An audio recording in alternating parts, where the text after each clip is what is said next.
Bakit kakandidato kayo for mayoralty race sa Caloocan?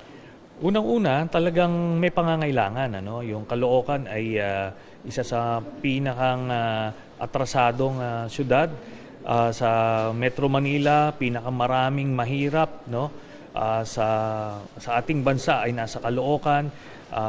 Talagang napag-iwanan na. So may ganong pangangailangan. At the same time, doon naman ako pinanganak, doon ako pinalaki.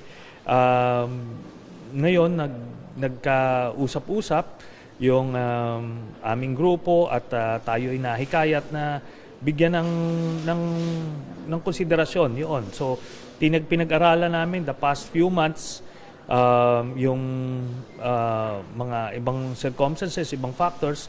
So, ando doon tayo ngayon sa inclination na tumakbo bilang mayor ng Caloocan.